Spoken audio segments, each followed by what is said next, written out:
Thanks for watching Afternoon Live. There is a live look outside from the Oregon coast. What a beautiful view there. That's our Inn at Spanish Head Resort Hotel camera in Lincoln City. Welcome back. Okay, if you've ever hit a point in life where you're ready to make some changes, possibly even reinvent yourself, but you're concerned about the next step, our next guest has tips for turning that fear into fuel. We welcome back podcast host and author of Cannonball, Fearlessly Facing Midlife and Beyond, Amy Schmidt. Thanks for joining us. It's nice to see you.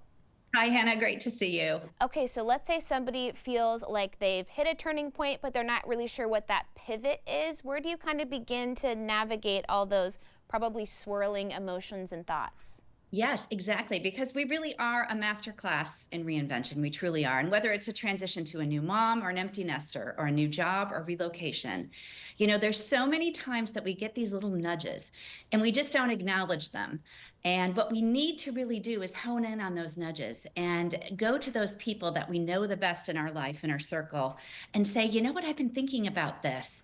And they're going to say, wow, you know what, I can see you doing that. So we really have to use the resources around us and really be aware of those little nudges that are pointing us in certain directions. I love that because a lot of us do have a lot of cheerleaders and we don't realize sometimes how many people are in our corner.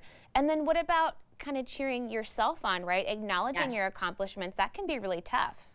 Yeah, really your inner superhero, your inner cheerleader, because our critic is so loud. We want to just mute that out and be our cheerleader. And so, really, what I like to do is create this thing called a highlight reel.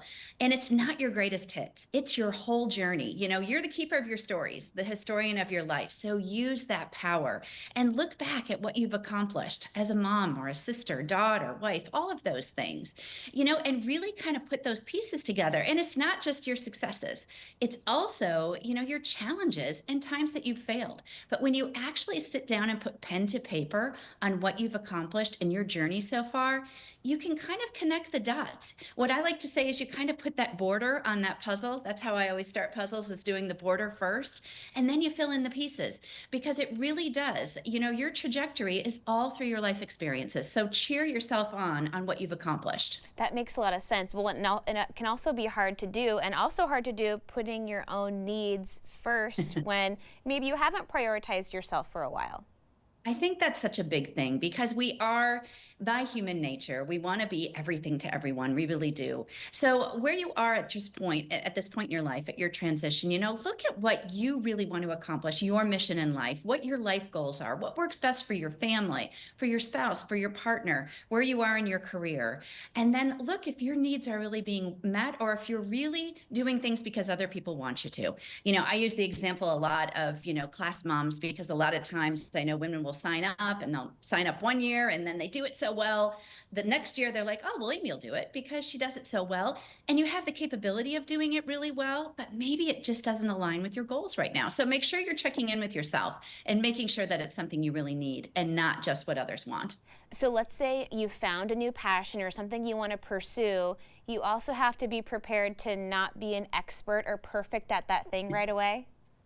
Yes, embrace lifetime learning, embrace being a novice again. And I even like to put this out there to your viewers to say, if there's something you tried and you didn't do it well, go back and try it again. There's nothing like, practice makes perfect, but go back and try something again. Embrace lifetime learning. If you wanted to take a pottery class and you weren't good at it in grade school, I know I certainly was, and I actually signed up this summer to do one, and I'm still not great at it, but it sure was fun to try.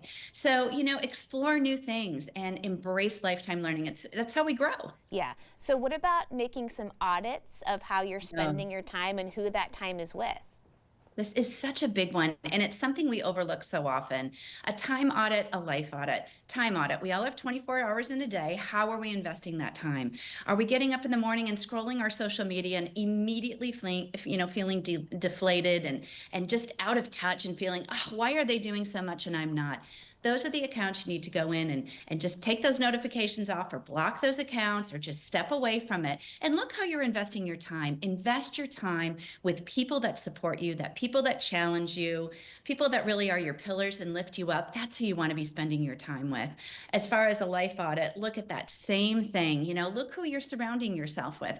It was once said that the 5 people you surround yourself with are who you're most like. So, look at who those 5 people are and challenge yourself to reach out to some some people that might be a resource for you. Maybe you're thinking about writing a book. Reach out to an author, a local author, or go to a writing seminar. Maybe you want to try a new language and there's somebody in your neighborhood that speaks that language. Reach out to them. If you want to start a business, that's the way you network, is just reach out to those people and make sure you really look at your life, your time, and how you're investing it. It's so important. Yeah, there really are so many resources all around us if we open our eyes sometimes and take notice. Hey, thank you so much for chatting with us. It was great to see you. You're welcome. Good to see you too. Okay, Amy's book again is Cannonball, Fearlessly Facing Midlife and Beyond. We'll have more information on our website at katu.com. We'll be right back with more Afternoon Live right after this.